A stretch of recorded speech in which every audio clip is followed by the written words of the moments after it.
I just got done throwing up. You use a water or something to drink, or I had one that he just took it from me when I got up. Would you like us to see about getting some water? No, I think I'm fine. Well, at any time during this, and you need something, you let us know, and we will make sure that whatever you need to drink or give, we'll provide that for you. Understand that? Okay.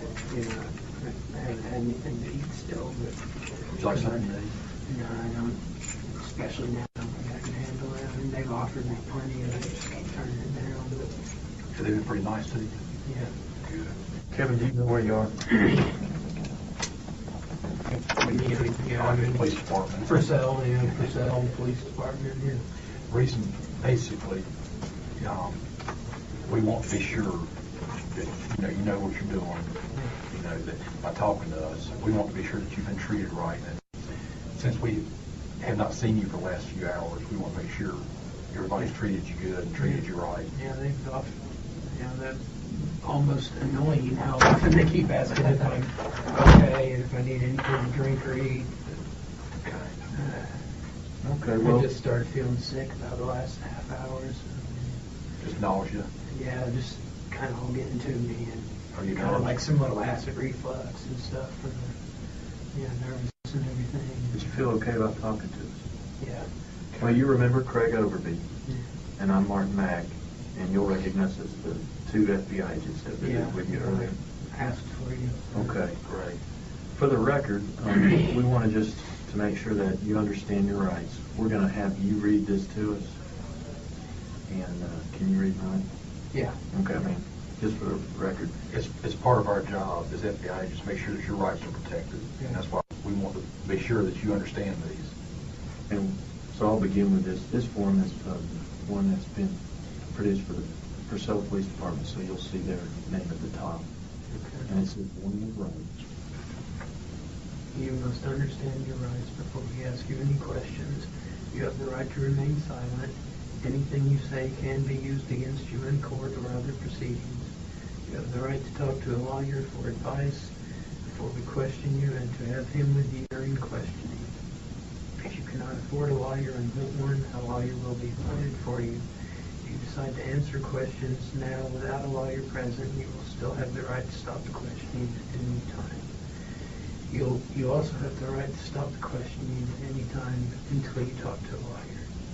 I've read the statement of my rights and it has been read to me, and I understand what my rights are. Is there any part of that you want to go over, or is there anything that's not clear to you? I think it's all right. Okay. And do you know today's date? I'm tired right now. You know today's date? 14th. Yeah, it's still the 14th. It had changed, midnight had changed over, yes. And it's 10:14 p.m. 10:14.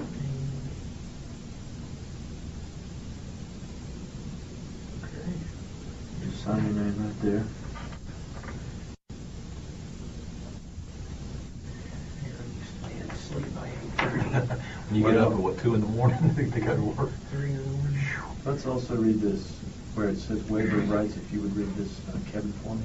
I hereby voluntarily and intentionally waive my rights, and I am willing to make a statement and answer questions. I do not want a lawyer. I understand and know what I am doing. No promises or threats have been made to me, and no pressure or coercion of any kind has been used against me. And we want to make sure that's true, because we haven't been with you for the last few hours. Is that true? Yeah. Okay. And once again, put the same date. I'm sorry, I didn't mean to interrupt you. Yeah, I was just going to say, there wasn't any pressure or coercion, but just one of them was like, it'd probably be a lot better off for you if you just cooperated with us and talked right now. Do you remember who it was that said that to you? I'm not good with names. Okay, was he you know who he was with? Was he FBI or was he? I think he was FBI. Okay. And now it's 10:15, approximately a minute later.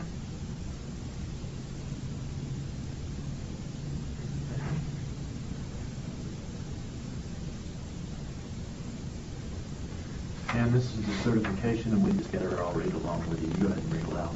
I hereby certify that the foregoing warning and waiver of rights were read by me to the above signatory, and that he also read it and has affixed his signature here too in my presence. Okay, and you're, Will be signed. I'll sign as a witness. and he signs on the signature on that? All right. I'm here, Craig? Yeah, I guess that's where you can sign. Well, as long as all our signatures on it, we're all in agreement as to this conversation. And then you sign there. Now, Kevin, we're going to go over a couple of rules about how we'll do the interview. And just for the record, we'll ask you here in a minute to state your full name, your date of birth, your social security number, your current address, and your job. And then after you do that for the record, we're going to have you ask you about maybe getting a consent to search. But go ahead, for the record, tell us your full name. Kevin Ray Underwood. Would you spell the last name? Underwood. And what is your date of birth, Kevin? 12/1979. 12/19/1979. Yeah. And your social security number? 440-802599. 440-802599. Okay. What is your current address? 1000 North 8th, apartment 115, Purcell, Oklahoma 73080. And do you have a home telephone number? 405-527-5349. Okay. You work at what's the grocery store that you work for? Well, I said I technically work for the grocery store, but I work at Grider's Foods Cost Less. At What do they do there? they're just a grocery store. It's a grocery store. What's your job there? Supermarket. Well, I work for the distribution company that supplies the like Mexican import goods, and I just work in there and stock the shelves with that stuff. Okay. Is your job a manual labor job, or do you do any kind of paperwork with No, that it's job? all manual labor. Okay. And how long have you worked there? I can't remember exactly for sure, but I think it's been something like 11 months, maybe a year. Okay. And your dad helped you get that job? Because Pretty much, yeah. He was, he orders a few things for he works back in the meat market. He doesn't work for the same company I do. He works for the store. He's a manager of the meat market, and he orders some spices from my employer. And so he had heard that the guy was looking for some help, and he suggested me. Okay. I'll tell you something that surprised me when we were talking. I was going to interrupt for a second. You seem like a very intelligent person, just from the moment I started talking to you. And when you said, yeah, I've been to college for a couple of years at the Arts and Science, that didn't surprise me. I said, because this strikes me as a guy who's got a college degree, just in your demeanor and the way you talk. You have such good language skills, maybe even better than mine. Sound a little country, I guess. You're very articulate. We didn't have any problem understanding you. I always feel like I have a horrible accent. I didn't used to have much of an accent at all, but it seems like just over the last 2 or 3 years, my vocal skills have gone downhill. But you don't sound that way to me at all. Like I said, you sound very smart to me. My vocabulary is not what it once was. As a part, and I'm sure you've watched TV, but as a part of the investigation, they're going to want to search your apartment. Yeah, I already signed a thing earlier saying they could. Okay. Hours ago. And here's the situation, Kevin. We want to go ahead and get another one for the record to have it in line with also this waiver of rights, so that we can just go through this and make sure you're clear this is the direction you want to go. Okay. And I understand about the other, but this is just in furtherance of us following all the rules and regulations, is just doing this properly, so that you know what you're doing and we know what we're doing. What we'd like to do, and I wanted to go back when you mentioned your address, you gave your address, and I understood that. Would you go ahead and put down, let's read it together first, and it will say, I, Kevin Underwood. Well, read it first, and then we'll have you write your name in there. Hereby grant my consent to Craig Overby and Martin Mag, officers of the Purcell Police Department. Well, we'll scratch that out and put, we're going to make it and for the record here, we're going to scratch it out. But, and special agents, I'll have you initial this. of the FBI. Does that make sense to you? Yeah. And or other law enforcement officers, including the OSBI. Okay, so this, just to keep this in perspective, this could be any law enforcement officer in the state of Oklahoma. Okay. Is that clear to you? Do you have any questions about who these people, what agencies they could be with? It could be the OSBI, the Purcell Police Department, it could be the FBI, it could be What exactly is the OSBI? Oklahoma State Bureau of Investigation. Yeah, I just, Like a state's bureau, except we're the federal, Yeah, they're okay. state. Okay. Basically, they would have a criminal jurisdiction in the state. yeah, I guess I don't see why it would matter who. Well, okay. Now, your car, can you describe the car? It's a silver, gray silver, 98 Buick Sabre. Okay. Have you had your license plate number memorized? No. I think, would you recognize it as MPP116? I think that's it. Just not 100% sure. Yeah. I couldn't tell you what my license plate number Do you know what is. year it is? The car, 1998. And where is it parked currently? Right outside my apartment, pretty much.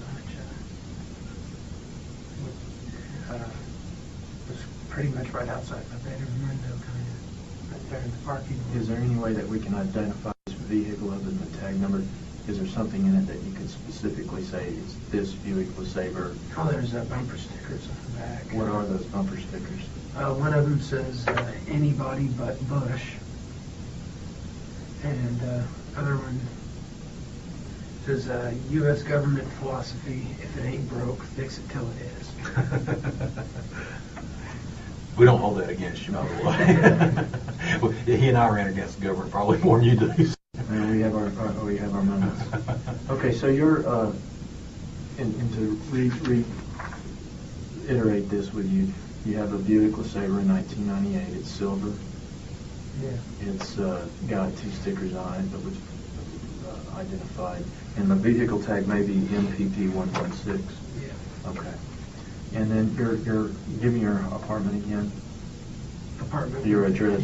1000 North 8. I'm going to ask him something, Yeah. because I'm about to bust. Where's the bicycle? Y'all haven't found it? No. Well, I took it apart, but I mean, it's most of it's just right under the bed. Oh, okay. You took it apart, put it under the bed. Oh, the like main frame and the back wheel are under the bed, and the rest of it's in. There's like a big duffel bag in the closet with the air conditioner, and that's where Okay. all the pieces are. Oh, okay. So, See, I don't even know if they've been in there yet, so I don't know. taking it apart so I can transport it out. I see. So it's 1000 North 8th, Purcell, Oklahoma. Yeah. I was guessing the trunk of your car. No, there's nothing in the car. What's your apartment number? 115. 115, and it's downstairs. Yeah. And I'm having a hard time seeing it this way. Tell me that zip again. 73080. Okay. And we will not be searching any places of business, so I will just draw a line through there. Okay. Let me ask you, is there anything relevant where you work, like a locker or anything No. that would be relevant to this? Okay. And Kevin, if you would just print your name up here. Credit. And if you would initial each one of these paragraphs that we've gone over, again, that you're authorizing law enforcement officers, including OSBI, FBI, and other local or state agencies to conduct a search of your vehicle, part of your apartment, and your apartment that you've identified here. I think put the full name, middle name too. Yes, if you don't mind.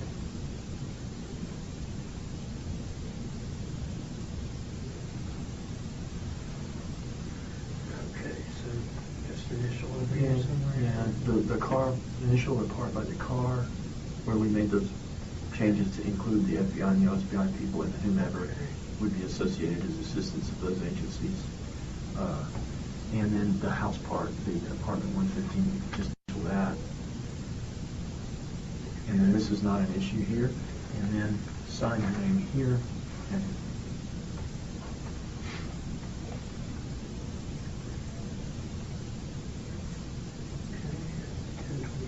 yes, sir.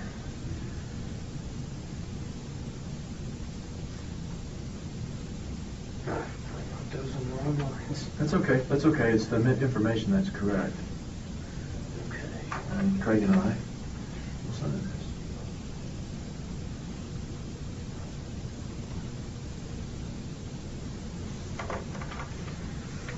When you were in school, you were an English major?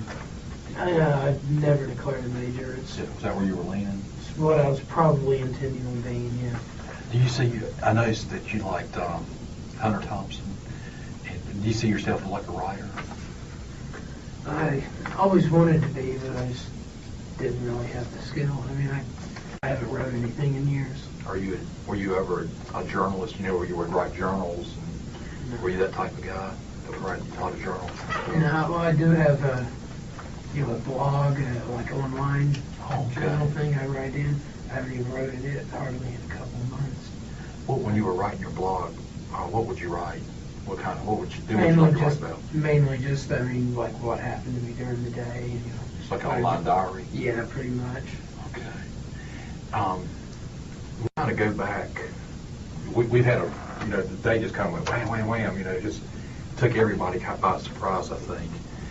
We were definitely surprised. We were shocked about our discovery with you, and it was a complete surprise to both of us. But we think, I think at some point you realized you had to do the right thing and tell what happened.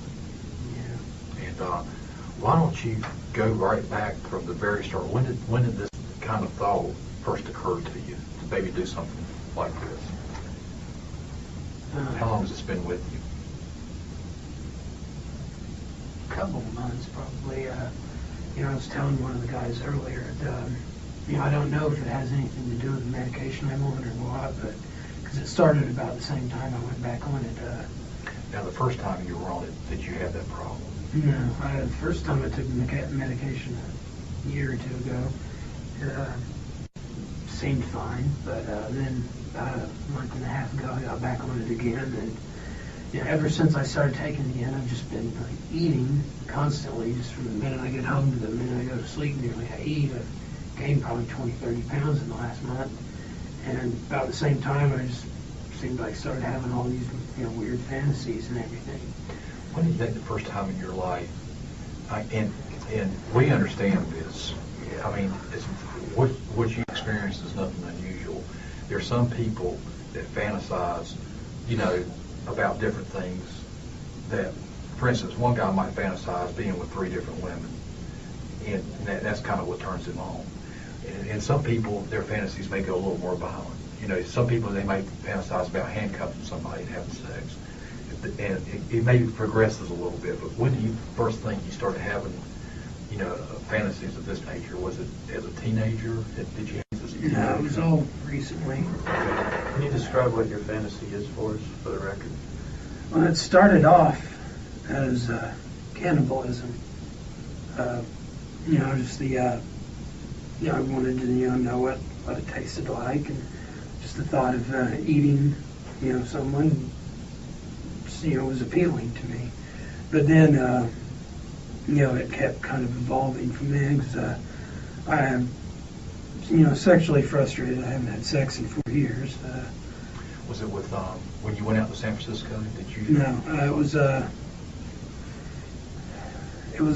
well, I went out to Nevada to stay with that guy and his wife a couple of times. Can you say their names, because I forgot, You never told us. You told us you knew a guy in the Navy, but that's all. Oh, his name is Christopher Lansdale.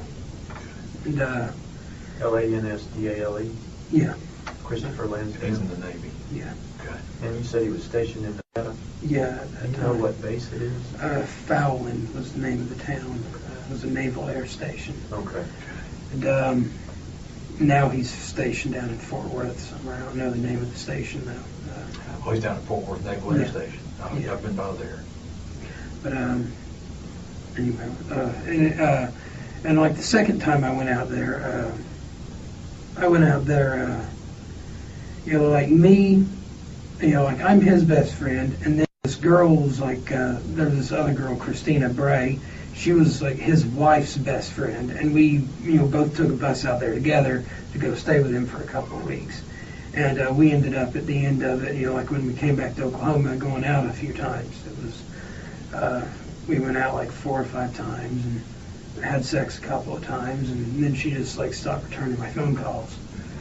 And that was the first and the last time I've ever had sex. So. What was it like with her? Can you describe it? Well, I'm very shy, and it was pretty awkward for me. I mean, she, I like couldn't take the hit. She was like, she didn't even really want to go on a date. It turned out that's the reason she probably stopped taking my calls. Is she didn't want a boyfriend. She just wanted someone to have sex with, like once a week or two. And I kind of wanted a girlfriend, and I guess she wasn't okay with that, and so stopped talking to me. Okay. Now, have you ever read about Jeremy Dahmer? Jeffrey Dahmer. Jeffrey Dahmer, that's it. Did you ever read up on the internet? Because I've never what you really, described I've never really studied any of them in depth. I have on my DVD rack in the living room, you'll see there's a 2-disc DVD set of, it's like 4 episodes of some A&E special. One's like over Manson, and I can't even remember who they are. There's like 3 of them, 3 different killers, and then the 4th one, like, just the kind of the investigative methods they used to find them. I mean, it wasn't at the time, it wasn't like, oh, I want to do this. It was just, it's like, oh, these are kind of interesting. So, Did that, as you were planning this out, did your knowledge of investigations that you've learned from watching A&E, did that play into any of this? Did you think about, well, this is what I need to do? Because, we all have experience of watching TV. I'm feeling sick. Bring that over to you. Just very slightly. I mean, I didn't know much. I don't watch a lot of TV. But I, thought about, tried to imagine like steps I could take. Give yourself a second.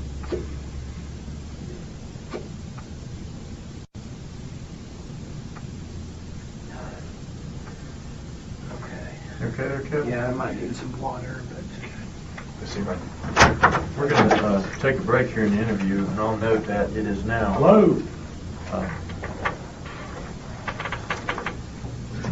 Get you a couple more. What time do you have, Craig? When you're watching? When I start watching? 10:34. It's now 10:34. A bottle of water. Thank you. And we're going to ask for a bottle of water.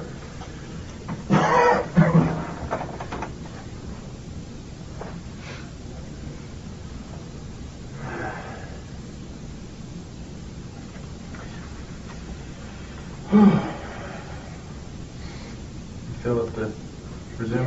Yeah, We'll get you some I'm water. good now. We'll get you some water and we'll get started again.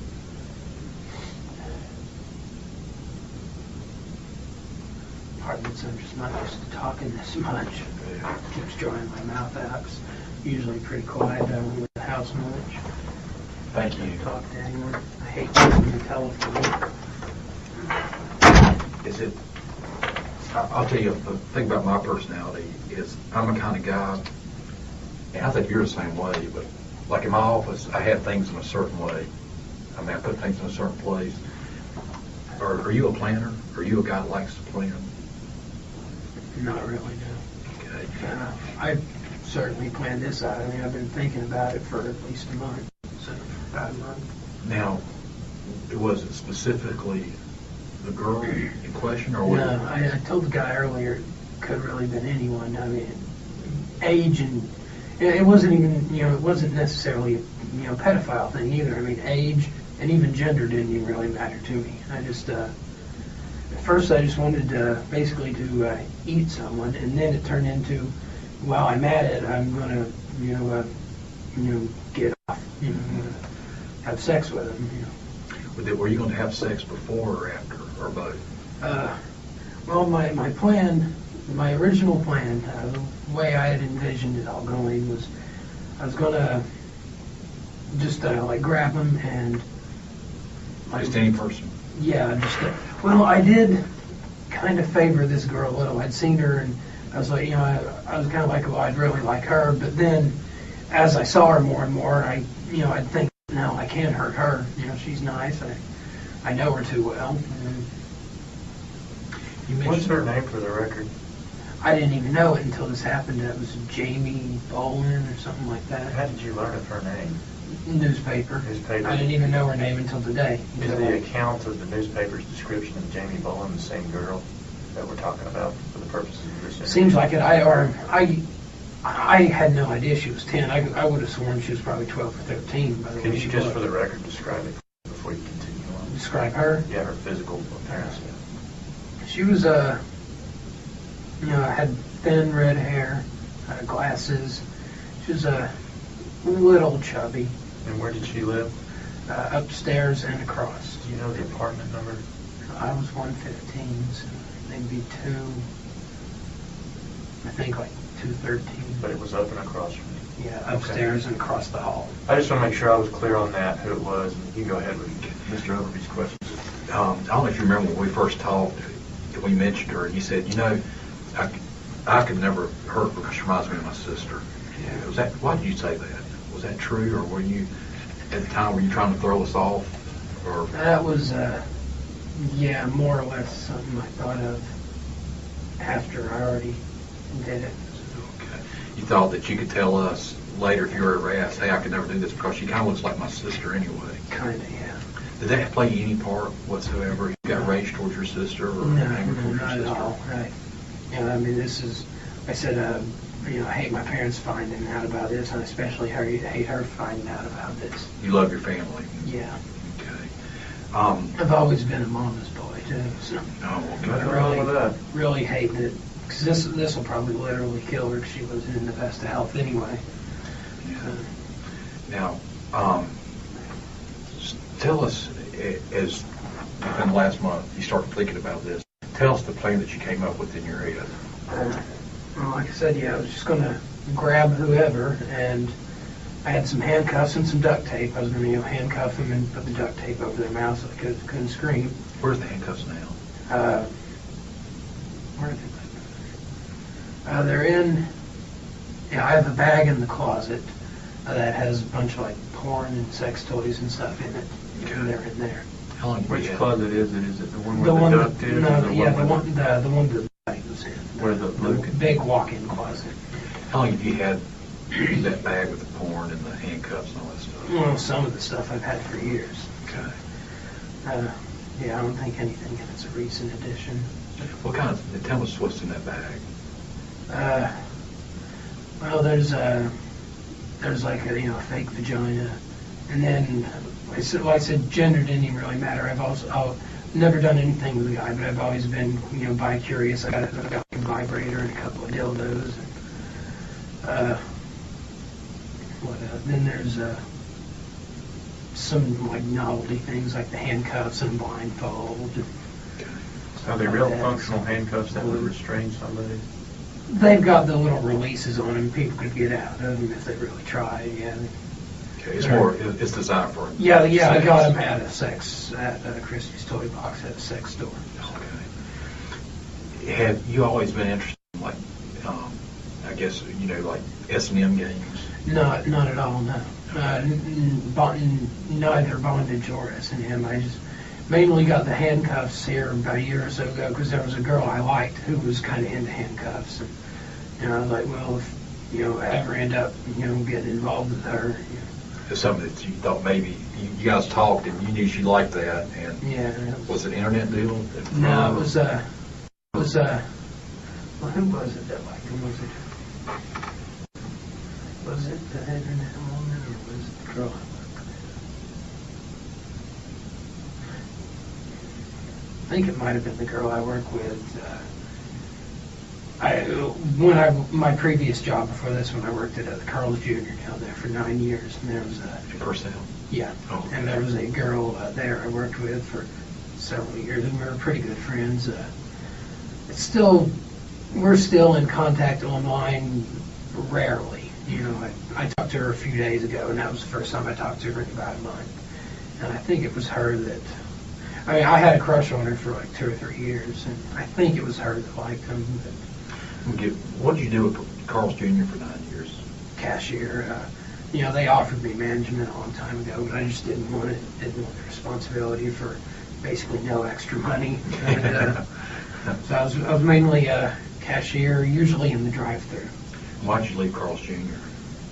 Because it was low pay, and I'd been there for 9 years and was sick of it. And I got, my dad found me this better job. So Better pay? that, yeah. Okay.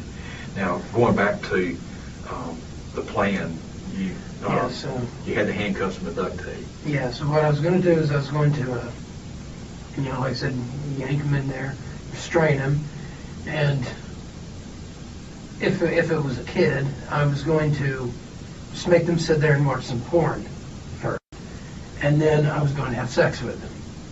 And then... Were you going to try to turn them on with the porn and make it voluntary? I was, kind of hoping that would happen, but I, figured it probably wouldn't. So you assumed that you would have to do it by force? Yeah, most likely. Okay. And then,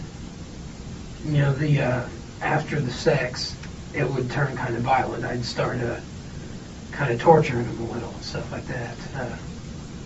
How would you torture them?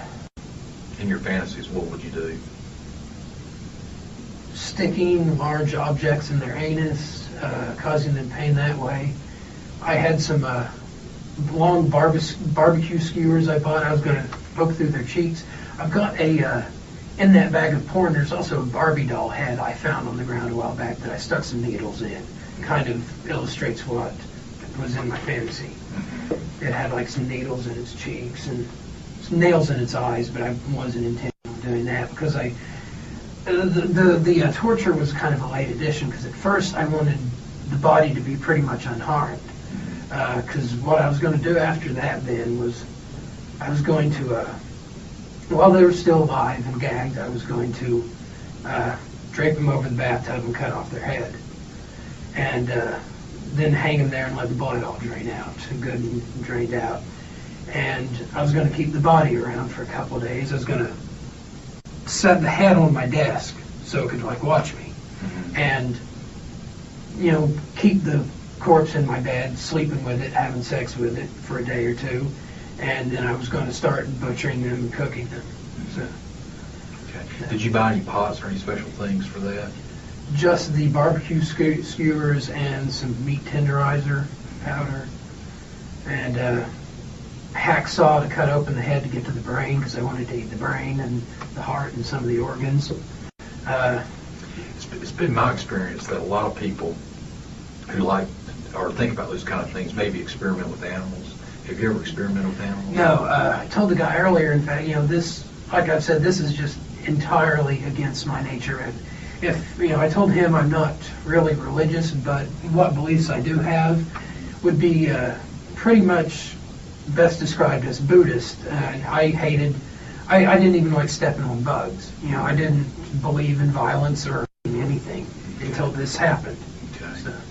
Now, after you chopped the head off and maybe cooked them, and could you continue on from there? Then it went into, disposing of the body. I was probably going to keep the skull. But then, I was going to pretty much eat everything except for some of the organs, and those I figured I could, put in a trash bag and probably throw away without too much chance of getting caught. So basically all that'd be left was bones. And I was going to try to, break the bones up into little pieces so they wouldn't be as visible and, dump them in a ditch somewhere. Okay. Or if, that was my original plan. That's what I wanted to do, but, Now, did you ever write any of this down on your computer? No. Because they're going to go through your computer really good. Yeah, I know, yeah. I already deleted, as soon as, I never had anything wrote down, but I already deleted a lot of the porn and stuff off my computer. After this happened? Yeah, as soon as like the cops, started sniffing around, like, Asking. because all the porn's there, but I had a lot of, in the last couple of months, I'd been to a bunch, there's a lot of websites out there where you can download like crime scene photos, like real dead bodies and stuff like that, and I had a fairly large collection of those. I deleted like all of those. Okay. And I never had any child pornography, and it might still be on there because I think I put it in a different directory than the rest of the porn. I had just a couple, like 4 or 5 pictures I downloaded from like a children's swimwear catalog of like 10-year-old girls in swimsuits. But that's close as I ever had to like any child pornography or anything. Do you I'm sorry, do you have anything on your computer, that you sure that you destroyed that stuff?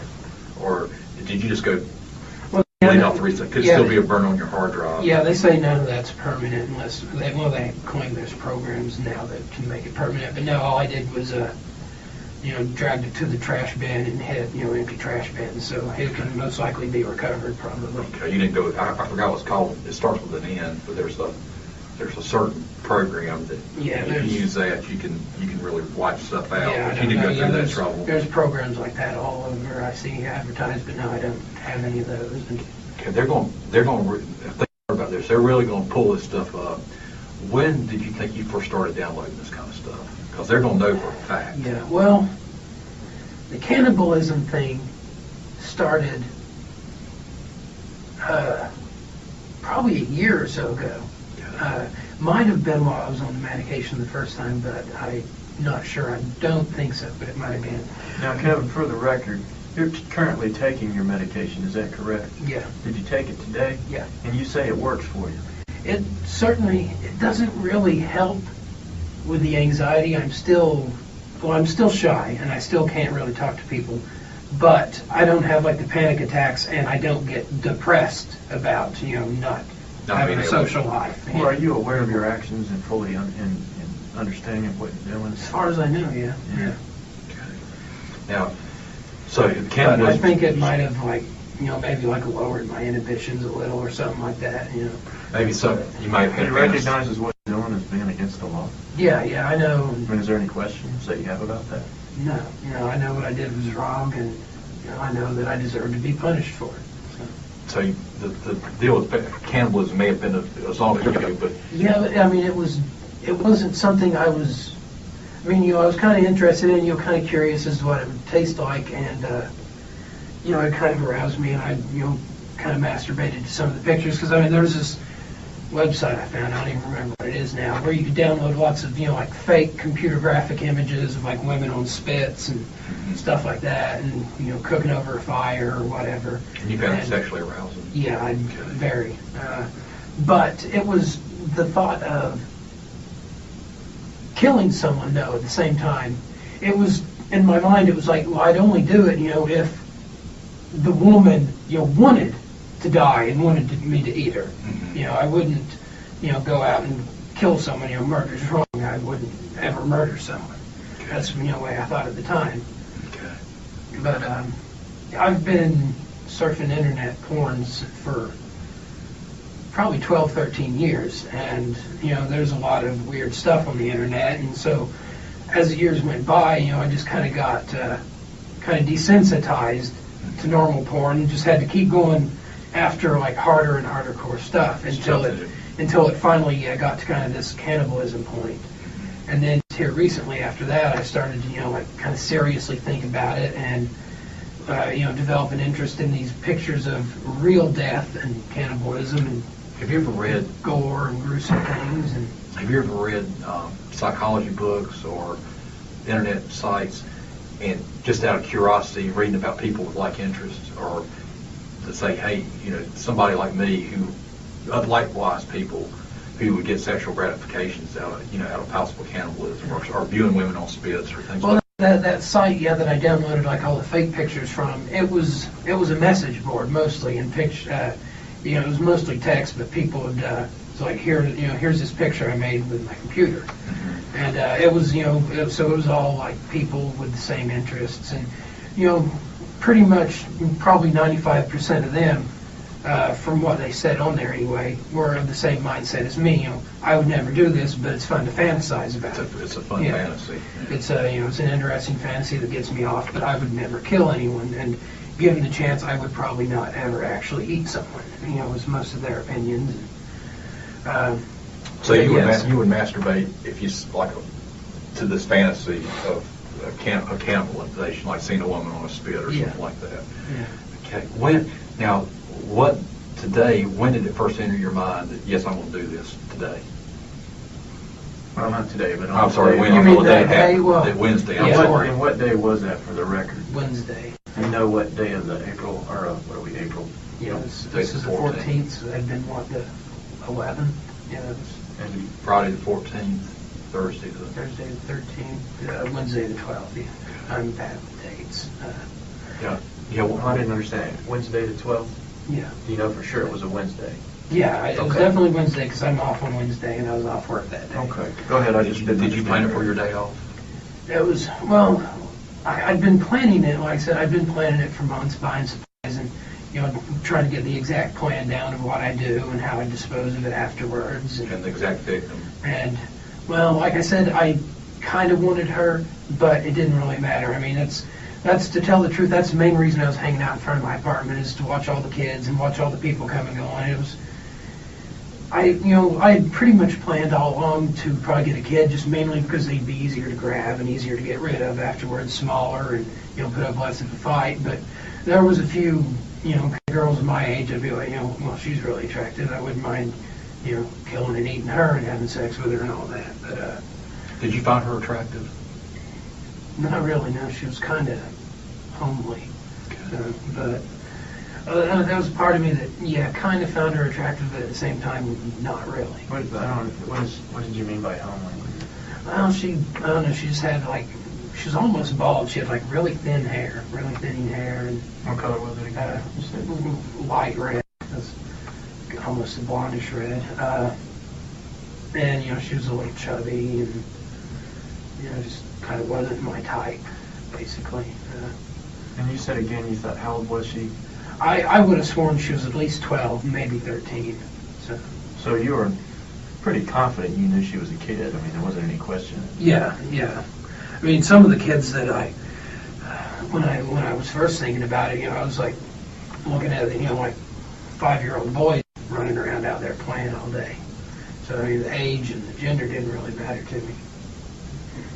Now, when did you come up with Wednesday would be the day? Basically, the instant it happened. I mean, I said there was plenty of times before that I could have grabbed her if I wanted, or grabbed some other kid, but especially her because, like I say, she got to where she talked to me, and she'd actually been in my apartment a couple of times before that. She'd come down, because one time I was standing out there with my pet rat, holding it and had it on my shoulder, and she thought it was cute and she wanted to pet it. And then later that evening, I was still had my front door open, but I was sitting on the couch watching TV, and she just kind of wandered into my apartment and said, "Can I pet your rat?" So she seemed like a very trusting Do you kid. remember how long ago that was? To put it in perspective for me. A week? Maybe two, probably about a week. But yeah, she was a very trusting kid. If it hadn't been me, it could have ended up being someone else, because like I said, she just wandered into my apartment. I didn't force her in there or even ask her in. And so she came in for a few minutes and looked at my rat and fed it a food pellet. And then Tuesday night, the night before this happened, she came down. I guess they didn't have a phone upstairs, because I'd see her occasionally go to, there's a payphone on the other side of the compound. She'd go down there and use that. And she was going down there to, her father sent her down there to call Mazio's and order some pizza for her. But I was standing there in my doorway, and she's just like, "Can I use your phone?" And so I let her use my phone. She stayed outside, though. She's like, "I don't want to get in trouble for coming into your apartment." So she did step in. You have a cordless phone? Yeah, Okay. she stepped in for a minute, but then once I gave her to the phone, she was like, "I better get outside." And so I had plenty of chances to get her, but like I said, every time I'd be thinking, I'm going to do this. I want to get her, definitely her. But then I'd see her, and I'm going to get her this time, and then be like, then I'd see her though, and no, I can't hurt her. that. And, I mean, that happened to pretty much every kid, but I, kind of wimp out at the last minute. But especially her, because I kind of liked her. But then, this Wednesday she came in. She came home from school. Let me ask you this real quick. Going back to Tuesday night, and she came into your house and used the phone. Yeah. During the overnight hours when you were home and into the next day, did you engage in any fantasy on the internet? I mean, did that kind of turn you on, the thought of, I could have almost done it, and did you fantasize about it over that night, or did you go to websites the night and then in the morning until the next day? No, I hadn't been to any of the websites really recently because I just downloaded a bunch of the pictures of my hard drive and I looked at them. So I hadn't really been to any of the websites, and most of it had probably been a week or more. So. Were you looking at it on your hard drive? Yeah, I had them all stored on my computer. On Tuesday night, Wednesday morning, were you looking at them on your hard drive? Probably not, because another thing that kept it from happening so long is, I'd be standing there in the doorway fantasizing about it, preparing to grab a kid, and I'd get so turned on I'd end up masturbating, and, like as soon as I had an orgasm, It took away the burden. Yeah, I'd just be hit with disgust. I mean, like, my God, what am I thinking about? You can't do that. That's horrible. And so that's usually what would happen. Let me ask you, when you masturbate, how would you clean it up? What would you do? Would you masturbate in a towel, or would you masturbate into a jug? Or? No, usually Kleenex or onto the floor, and then I'd clean it up with a wet rag. Did you just flush it down the toilet? Or? I usually use a wet rag, and then I just rinse the rag out, and then wash it when I did my laundry. Okay. So, did you masturbate about it Tuesday night? Probably. After she left? I'm sure I probably did. And then, how late? Well, no, Tuesday night, because I think when she came down to use my phone, I had already, I think, masturbated probably for the day, and I wasn't even really, planning it anymore at the time. I was just kind of standing there for real, just kind of hanging out, getting some air, and she's like, "Can I use your phone?" What'd you do Tuesday night before you went to sleep? I don't remember. Probably was playing my game I usually play online. How late did you stay up, do you think, playing? I'm usually in bed by 8 or 8:30. Because you get up so early. Yeah, because I get up at 3. That's when I'm. What's the game? You like play it right there on the computer. You don't download anything. You just go to the website, and it's fully contained in the website. It's called Kingdom of Loathing. Yeah. Okay. It was it had nothing to do with this. I hate for it to even. It's probably going to end up getting bad publicity from this. But it was just a silly little harmless game. It was fun. Yeah, it was what I spent the majority of the time doing. I mean, if I wasn't at work, until I started hanging out, doing all this, if I wasn't at work, I was probably on there playing that game. Okay. It was a hobby. Yeah, it was my main hobby. Okay. Now, how much sleep did you get Tuesday night, Wednesday, till Wednesday morning? If you went to bed at 8 on Tuesday. Oh yeah, I was off Wednesday, so I started to say I might have stayed up later, but no, I'm pretty sure I went to bed about 8 Tuesday night, and since I was off, I slept until I think 7 o'clock Wednesday morning. And go from there. What happened there? Well, from 7 to about 11 o'clock, I played that game, and then I took my shower and brushed my teeth and shaved and everything, get ready to over to my parents' house to drop some laundry off. What time was that? About 11:45, noon, something like that. Because my mom still does all my laundry. Because I was going to do it up there. They've got a laundromat, but she's like, "Oh, you just live 2 blocks away. I'll do it for you." So I took my laundry there and dropped it off for her to do it while I went shopping. And so from about noon to probably 2:30, something like that, I was driving. Actually, I didn't leave town like I told you earlier. I don't know why I even said that. I just went here in town to United and Super Thrift. Just did my normal grocery shopping is all it was. And United is a supermarket up there next to the Walmart on Green. Did you buy anything? Yeah. Actually, I barely remember what I did that day. No, I didn't even go to United. I went to a Super Thrift and dollar store, the new dollar store they just built, and I got a few things at each place, just like I said, just normal food, grocery stuff, some cereal, some milk, some bread. And then, I went back, after that, I went back to my parents' place about what time was that? I'm so tired right now, I'm having trouble remembering what I did, getting the time straight anyway. Actually, yeah, it was about 3 o'clock when I went over to my parents' place. It was I got back home from shopping about 2 o'clock, then got online and talked to that girl in California, Melissa, for about 45 minutes or so until, about 2:45, 2:50. I went back to my parents' place to pick up my laundry, and also they had said, come back when my sister got out from school. She wanted me to help her with something on her homework or something like that. And so I went over there. I was there from about, 10 till 3 to about 3:30. And when I got back home about 3:30, I noticed that the girl's bike was gone, that she'd gone somewhere on her bike, which kind of struck me as odd because most days it'd be closer to 3:45, 4 o'clock before she'd even show up coming home from school. She walked from school. She walked home from school. I don't know why she didn't ride her bike, but so I knew that meant she had come home. And because of what I really wanted to do, I had kind of planned it for that day, but I'd been planning it for like every day for like a month pretty much. I'd planned to get her as she walked in from school before she had a chance to even go upstairs, and so it would look like she never came home from school is what I wanted. But I was surprised and kind of annoyed to learn that she'd already been upstairs and come home and been upstairs and gone again. So I hung around waiting for her, and about 10-15 minutes after that, probably about 3:45 or so, something like that, she came back home, just she didn't chain her bike up, she just propped it up against the stairwell there, and went upstairs and came back down about 4 o'clock in a new outfit. She had changed clothes. Yeah.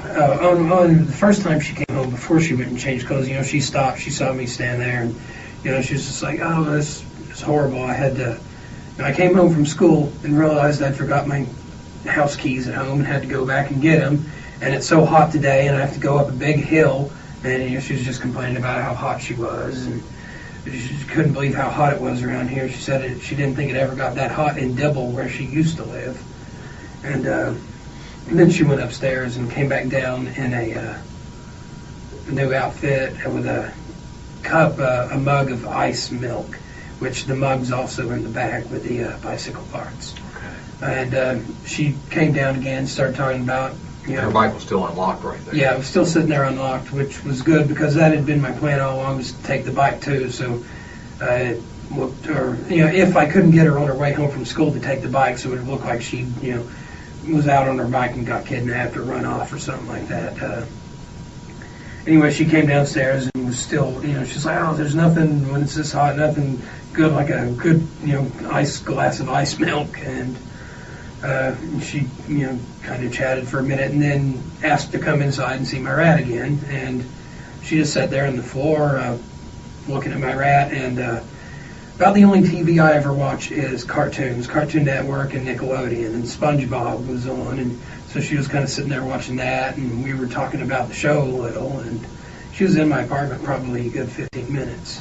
And after she'd been in there a few minutes, when she first came in, I was like, oh, now's my chance. But, then I had the same, no, I can't do it. And I just kind of struggled with myself the whole time she was in there. And it was a struggle between right and wrong? Yeah, or kind of, yeah, both that and, not wanting to get caught. Mm-hmm. But yeah, it was partly because, I can't do this, I don't want to do it, but then, I want to do this. And there's a little bit of fear, like, hey, if I do this, I might get caught. Yeah, that was a large part of it too. But anyway, and then I even had I'd had all the stuff sitting there handy on that entertainment center right by my door. I'd had like for the last month I'd had piece of duct tape stuck there, so I could just grab them and slap the tape over their mouth, and also the handcuffs sitting there on the shelf, so I could yank them in and restrain them, hopefully before they had the time to yell or anything. And also, it had been just 2 or 3 nights before that I'd suddenly thought of it was mainly something I had reserved for if I did grab an adult, something to subdue him. I tried to find something heavy I could hopefully hit him on the head, knock him out with. And the best thing I had was a slightly heavy wooden cutting board in the kitchen. So I had that sitting on the entertainment center at that time too. And after she'd been in there a few minutes, I kind of... So it'd be ready, so you'd have it access right there at you. Yeah, so just kind of like yank him in and whack him over the head. Okay. But I hadn't planned on doing that if it was a kid, because if it was a kid, like I said, I wanted to keep him conscious and make him watch porn. But I even also kind of, also was, as they were watching the porn, depending on how old they were, like telling them what was going on. Like, well, this is sex. The guy does this and the woman does this, and this is called an orgasm. Kind of like teaching them. But and hopefully they'd want to try it for themselves, something like that. But anyway, then so I kind of, once she got in there, I kind of was like, it was more the kind of regrets and fears, and I was like, I better just knock her out, and then restrain her while she's unconscious, get her clothes off and everything while she's unconscious, and I'm not even going to bother with the porn. I'm just going to, knock her out and rape her. So after she'd been in there a few minutes, I kind of, made my way around behind her and was just kind of standing behind her, watching, talking to her as we were watching the show, and kind of, fighting with myself. I'd grabbed I reached up there once and grabbed the cutting board, and, then I put it down on the couch. I couldn't do it. And so for like 5 minutes, I just stood there, going back and forth, picking it up, putting it back down, and saying, and finally I was just, look, either do it or tell her to get the hell out of the apartment, and finally I did it. And, as soon as I hit her. What did she say when you hit her? That's something that's, haunted me ever since it happened. She started yelling, "I'm sorry," which, I'm just like, what is she sorry for? She didn't do anything wrong. It's me, I'm the one that should be sorry. She was just, I whacked her over the head. It made a loud noise. If there was anyone home, apparently no one had been home in the apartment next to me or above me, or I would have been caught for sure, because it did knock her out. She started screaming. Kevin, how did you hold the board? I'm not clear to me how you hit her. It had, it was like a square with, like a little hole cut out, like a handle. And I just held it by the handle and like whacked. With one hand like a... Yeah, just like whacked her upside the side of the head. Where did you hit her on the head? Can you put on my head where you hit her? I was standing behind her, so yeah, it was probably about like that, something like that. Okay, right here? Yeah, maybe down farther on the side. It was probably kind of the side top.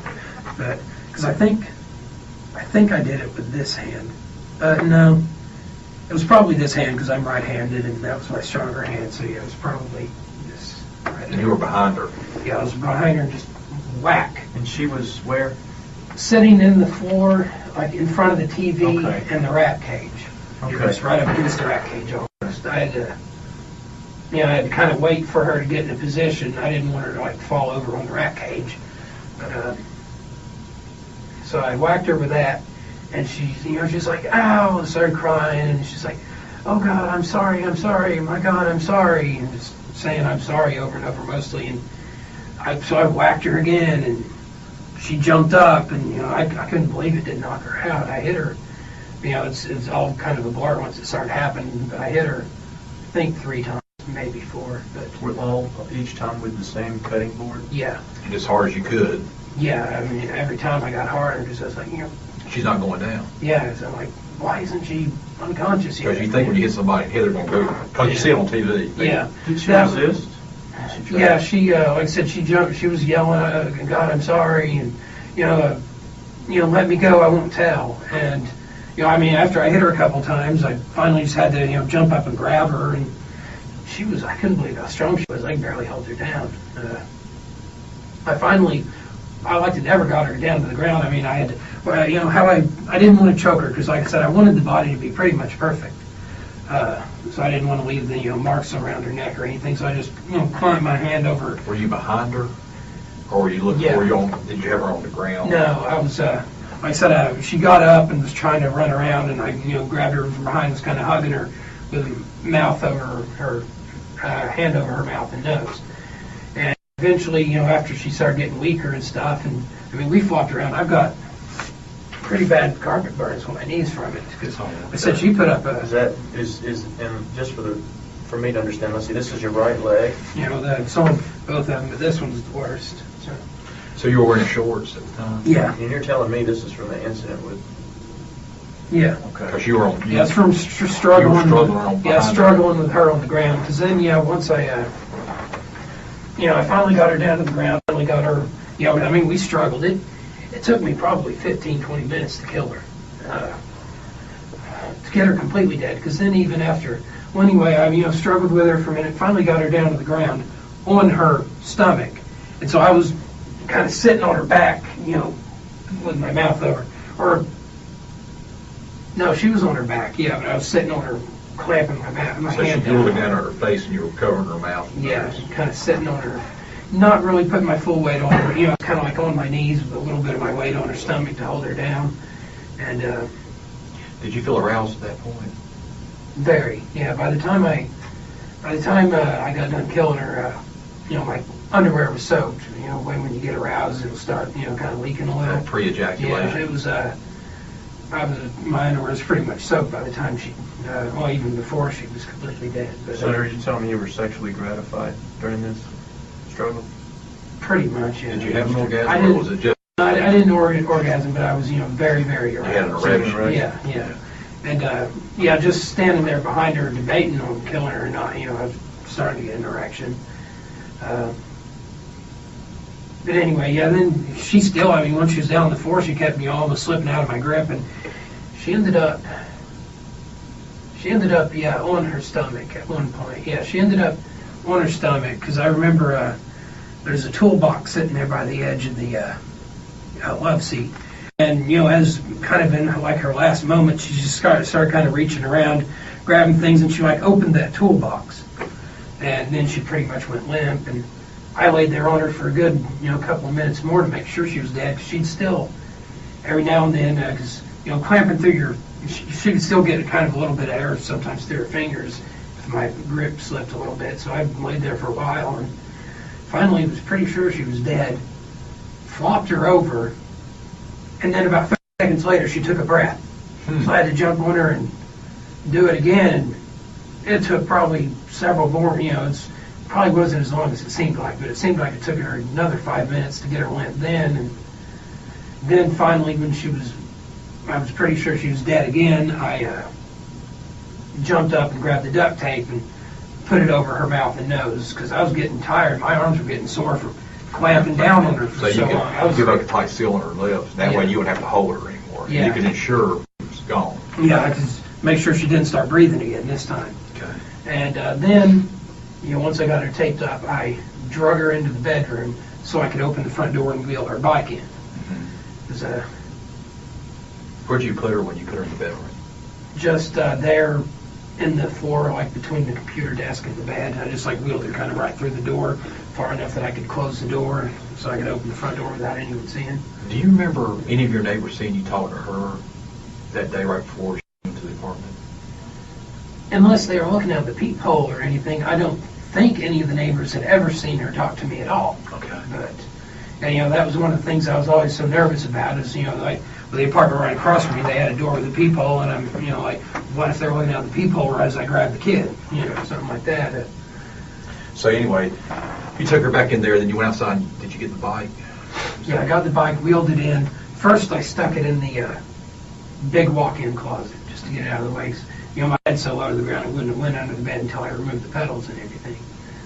And, you know, that was the main, what I thought, you know, all along was like the main flaw in my plan, because with my plan to eat her and everything, it seemed like the bike was going to be a lot harder to dispose of than the body. So you'd given some thought about, hey, I got to get rid of this bite. Yeah. And then like I said, I never actually had sex with her, but after I got her bike in, she was laying there in the bedroom, and I stripped her clothes off of her. Where'd you put the clothes after you took them off? At that time, I just threw them in the floor, and they were all wet and smelly. She'd wet herself when I was choking her. But I took her clothes off and licked her nipples a little, and kind of smelled her vagina, and I kind of got the tip of my penis in her, but that was it, because I was going to try to have sex with her right there. But When you say in her, can you describe what body part that would be? Her vagina. I mean, I didn't even, like I said, I just kind of, I was going to, but the way she was like laying right on the floor, I couldn't really get to her very good. So I just kind of tip of my penis kind of rubbed her vagina a little bit. It might have, as far as like DNA goes, there might be some of that pre-ejaculate on her. But Did you take all your clothes off? yeah, like as soon as I got the bike in, I stripped myself down, then stripped her down, and was going to have sex with her, and found out I couldn't, so I was going to move her.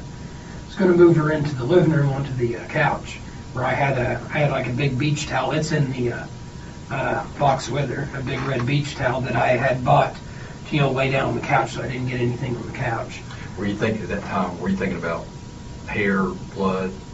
You wanted to keep that from off your couch. Blood and sex fluids and stuff like that. You didn't want somebody coming in later and analyzing the couch. Yeah, pretty much. Yeah. And so I was going to drag her in there to the living room, but she, big for her age. Paper said she's like 110 pounds, and I was having a hard time, flopping her over and rolling her around and dragging her around. So I decided just at that point, because that was the reason I'd always wanted to. My plan had always been to behead them while they were alive, was so the blood would coagulate and I could get all the blood out, like you would when you butcher an animal. And that way, so both of the meat wouldn't be bloody, and so when I put her in my bed, hopefully she wouldn't leak any blood out on the bed and stuff.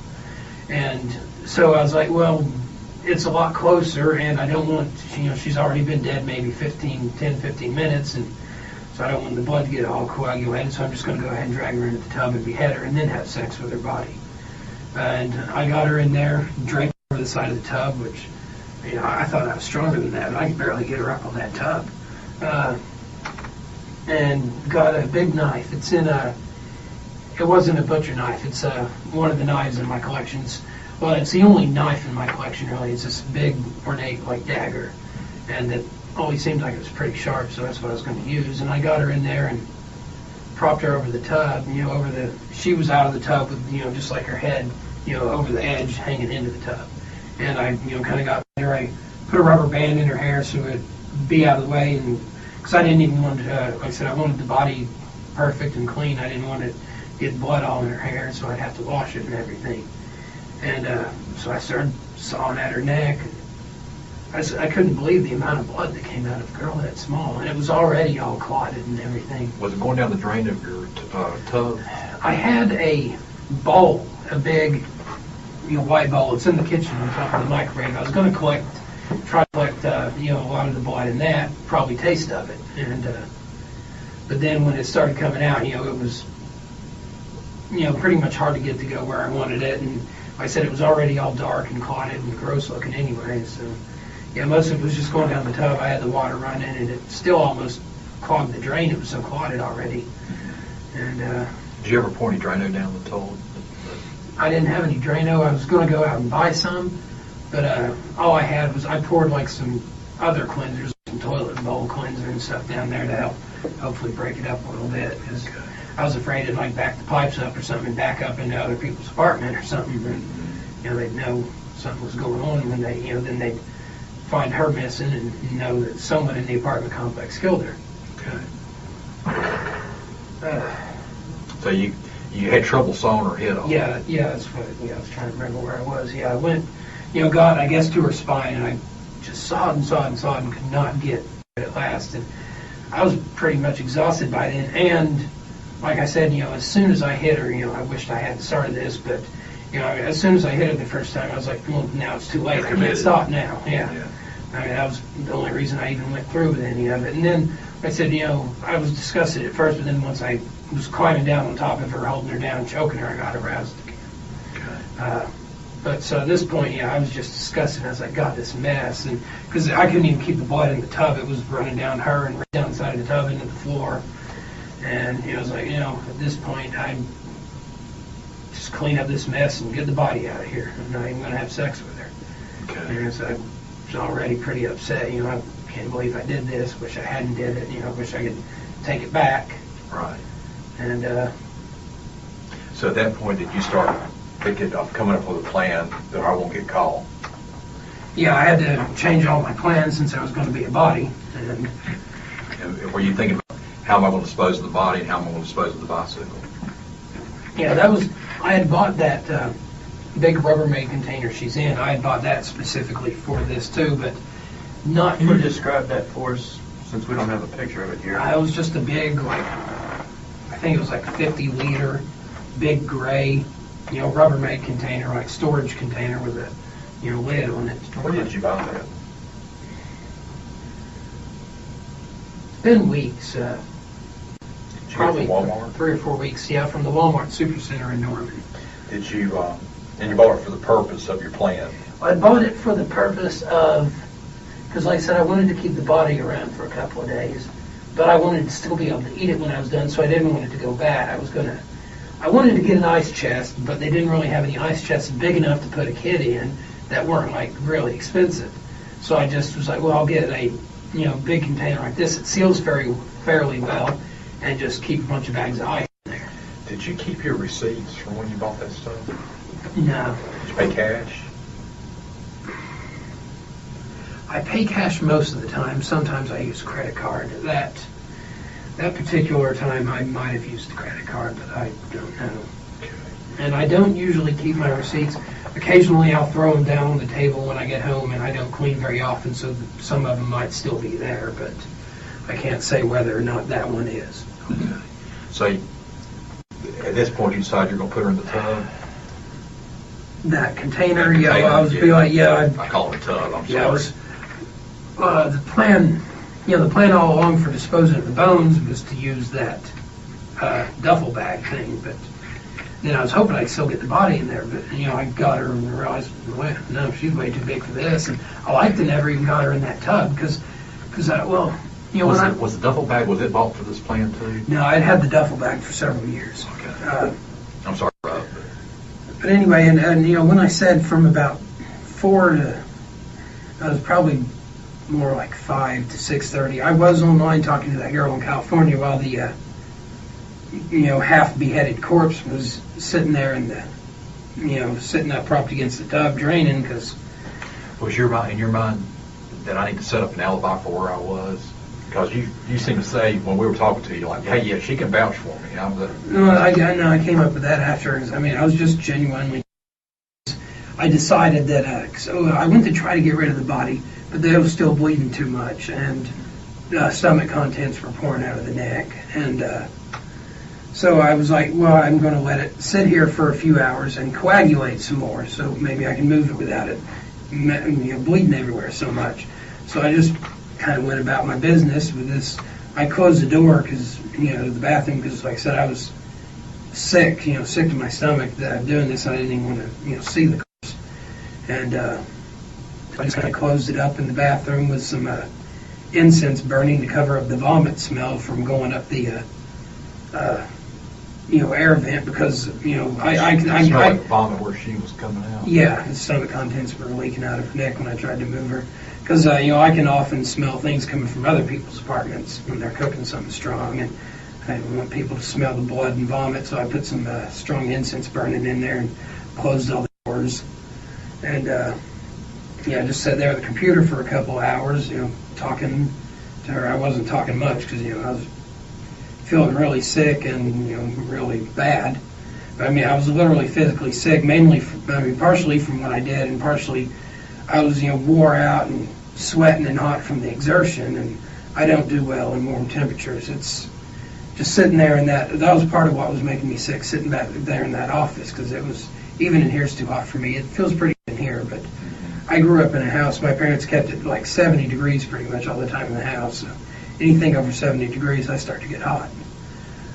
So I was, just sick to my stomach about the vomit, but I was sitting there at the computer talking to her until, well, then about that same time, I was talking to her, but I was also occasionally stepping outside, helping them look for the girl, stuff like that, kind of setting it up an alibi there, and acting like I was all concerned about her missing. When did you first notice they were looking for her? Pretty much right after I killed her, I looked out and I noticed the dad got home a little early. It seemed like he was home before 5, I think, and it was probably about 5 or so. I noticed him out there starting to walk around and get in his truck and drive around, and then I went out there one of the times specifically so he could ask me, "Have you seen her?" and I could say no. And so he did, and I was like, and I told him, the story. The last time I saw her come home from school. She went upstairs, came back down, got on her bike, rode off. That's the last time I saw her. And then, like I said, I was stepping out there occasionally, acting, like I was keeping a watch for her in case she came back while Dad was gone, and talking to the manager and all that and stuff. And, I hope they find her soon. It's horrible. Just kind of setting up and making myself look concerned, but not too concerned, because then that would make me look suspicious too. So. And then finally, about 8 o'clock or so, I told him, I'd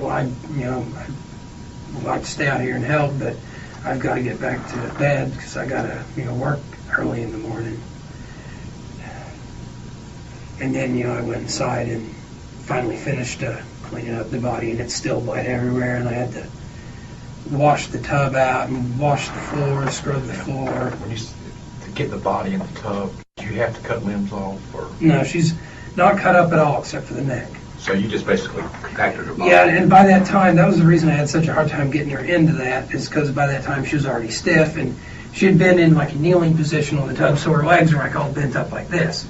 And, I couldn't get her knees to go down far enough to get the lid on. That was the main reason it was taped on at first, because it wouldn't go down far enough to snap on, so I snapped it on and taped it down so it'd stay snapped on.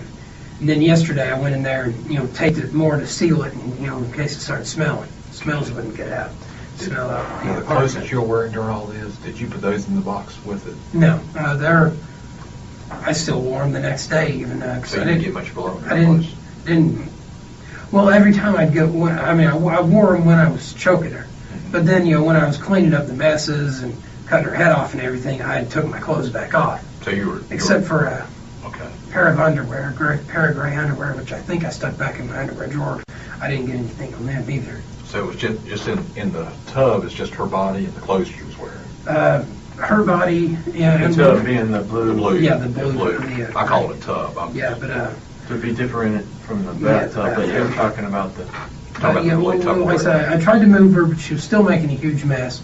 So I got a tarp I had also bought for this purpose. But how long ago was that? About the same time I bought the tub, like the container. I bought it at the local Walmart, I think, though. Okay. But what was I saying? So that tarp's in there too? Yeah, it's in a. So I went to move her and she was bleeding everywhere. So I bought the tarp for the purpose of not getting blood, because I was going to have sex with him on the couch, but when I went to torture him and stuff, I was probably going to put him on the floor on the tarp, because there'd probably be some blood. And so I bought it for that. But then when I went to move her, I was like, I can't even move her. She's so heavy. So I'm going to try to flop her over onto this tarp, and maybe I can slide the tarp around a little better and wrap her up in that. So I kind of laid her on the tarp and folded it over a little, and then got her in some trash bags as good as I could. Okay. And when I opened it up, I saw the blue shirt. Did you just like kind of put her clothes folded on top of all that stuff? Afterwards, yeah, I put that red towel's on the bottom of the tub to soak up any blood or anything.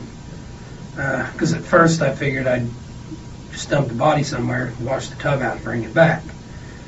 But then at the end, I was like, I don't even want to open the tub and look at this body again. I'm just going to drag the tub out to a field and set it on fire.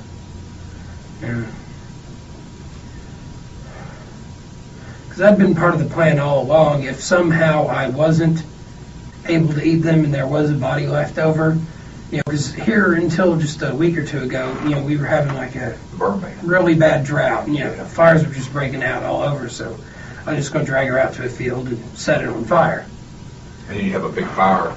Yeah, fire had burned most of the remains and kind of destroy any like hairs and DNA evidence I'd left in the field, hopefully. God, I'm tired and sick again. But so anyway, I got her into those bags, finally got her into the tub, but couldn't get her knees in there. I finally was able to maneuver a little in there. I could get the weight at least halfway on, and I taped it down. Okay. You duct tape the ceiling. Yeah, I did that yesterday. I completely sealed it. And when'd you take the bike apart?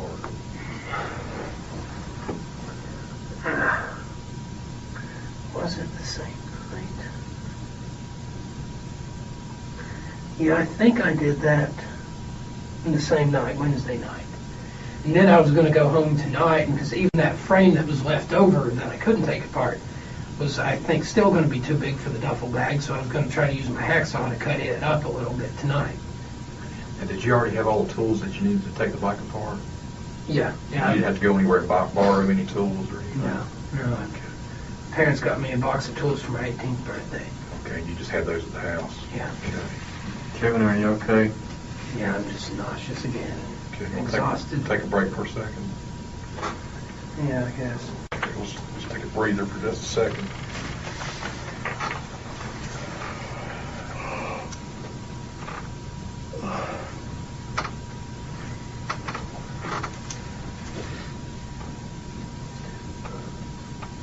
I stink. Just like a shower. Yeah, I got him to let me wash my hands and face a little right before they brought me in here. We're saying we've been up since about 7 this morning. We've been going all day and out in the sun. No, so you're not. You okay, buddy? Probably ought to get somebody to just check them for the cut. I think we're done. Go ahead. Okay. Have them bring somebody in and make sure he's okay. Hello? We're going to get you some help here.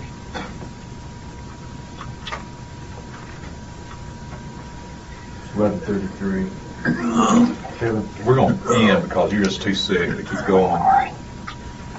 Okay. We might have an EMT. You want us to? Yeah, get an EMT. He's getting nauseous. We just want to make sure he's okay. 50% would you